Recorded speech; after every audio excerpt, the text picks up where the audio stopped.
네, 안녕하십니까. 김 선생의 서울 이야기를 진행하는 강사 김효입니다. 이번 시간에는 청계고가 옆 3일 아파트라는 제목으로 말씀을 드려보도록 하겠습니다.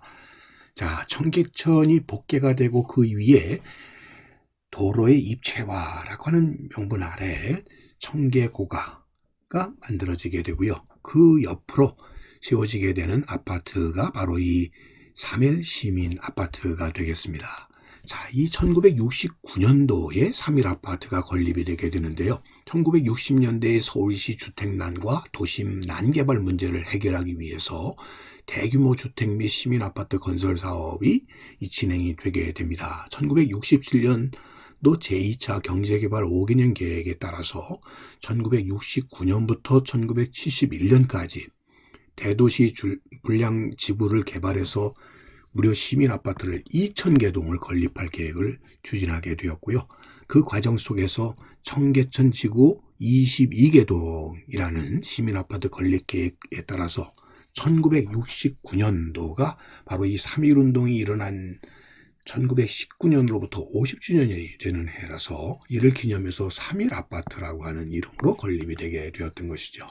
1969년도의 시민 아파트 건립 계획표를 보게 되면 바로 이 청계천 지구의 22개 동이라는 것이 이렇게 표시가 되게 되고요. 그 외에 여러분들 그 붕괴 사고가 일어났었던 와우지구도 바로 이 해가 되겠고요. 특히 눈에 띄고 제가 기억되는 것은 이 금화지구, 안산 주변에 자락의 이 금화지구의 당시 시민 아파트로는 제일 먼저 건립이 되었던 것으로 기억되고 있습니다. 가장 먼저 지어졌었던 금화 시민 아파트 준공이 되었을 때 대통령이 참여를 했었고, 당시 서울시장이었던 김현욱 시장이 우측에서 보필을 하고 있는 모습을 이 기록 사진을 통해서 확인해 볼 수가 있겠습니다. 이렇게 산 등성이에 마련이 되었었던 당시의 시민 아파트의 전형적인 모습을 갖추고 있었던 것이 금화 시민 아파트의 모습이 되겠고요. 자, 이것이 철거되기 전에 이런 모습이 되겠고, 2006년도에 와서 현재는 천연 뜰한채 아파트로 이렇게 재개발이 이루어지게 되기까지 이 금화 시민 아파트는 이렇게 오랜동안 존립을 했었다라고 보시면 되겠습니다. 또한 이 1969년도에는 이 도시 내의 교통난을 해소한다는 이유로 바로 이 청계천을 복개를 하게 되고, 그와 더불어 3일 고가도로, 이 청계고가도의 별칭이 되겠죠. 3일 고가도로가 3월 22일 날 개통을 하게 됩니다. 자, 뒤로 3일 빌딩과 더불어 이렇게 고가도로가 마련이 됨으로써 서울의 도심 재개발 사업에 교통난 해소 등을 위해서 이렇게 고가도로가 건설을 되게 되는 모습을 통해서 소위 경제개발 계획의 하나의 성과물로서 이렇게 드러나게 됐던 것이 바로 이 당시에 3.1 고가도로가 되겠습니다. 이것이 건설되는 과정 속에서 여전히 청계천변의 무허가 판자촌들이 그대로 함께 공존을 하는 상황들이 오랫동안 지속되게 되었고요. 근본적인 이런 주택난 해소에 대한 해결책이 없이 결국 복개 사업이 이렇게 진행이 되게 되었다는 것을 이 사진을 통해서도 확인해 볼 수가 있겠습니다.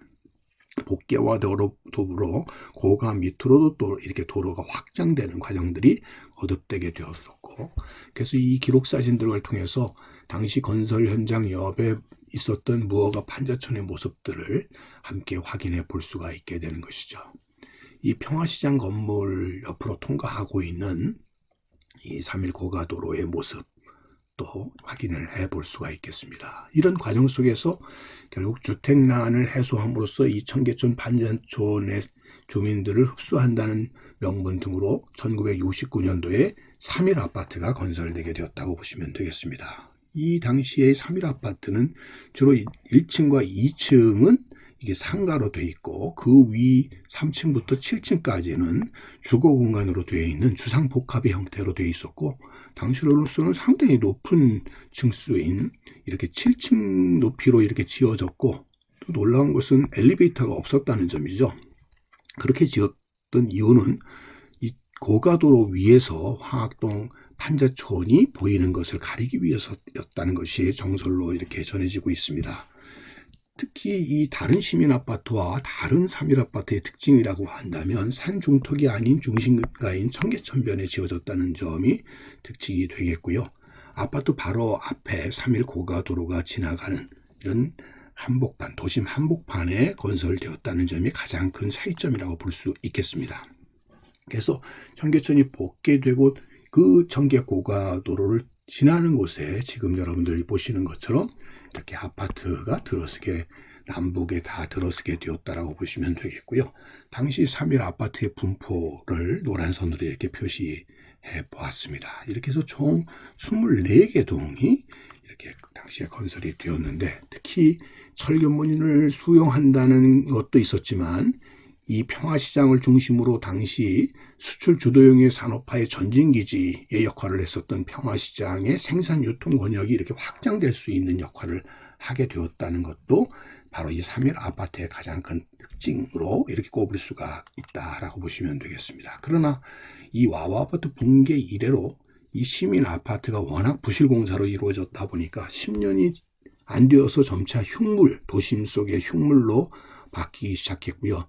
이미 1984년도에 재개발 계획이 이게 등장하게 되었으나 주민과의 갈등이 계속되어서 결국 2005년에 가서야 철거하기 시작했고, 2008년도에 3일 아파트 지역에 롯데캐슬 이렇게 주상복합 아파트의 재건축이 이루어지게 되었다라고 보시면 되겠습니다. 자, 부실화되게 되었었던 모습들이 되겠고, 결국 이것이 이렇게 바뀌어 나가게 되는 과정은 사실 실제로 한 세대 만에 도시경관을 해치는 흉물로서 결국 철거되는 운명을 가져오게 되었던 것이 3일 아파트였다라고 보시면 되겠습니다. 그래서 이 청계천변에 재건축이 된 모습을 이 지도상에서 확인을 해볼 수가 있게 된 것이고요. 결국 이렇게 청계천이 다시 복원이 되고 고가도로가 철거되게 되면서 결국 3일 아파트의 운명도 함께하게 되었다라고 보시면 되겠습니다. 오늘은 이 청계천변에 청계 고가도로와 함께 마련이 되었었던 3일 아파트의 이 한 세대 사이의 변화 과정에 대해서 오늘도 꽃밭을 가꾸는 김 선생이 말씀드렸습니다.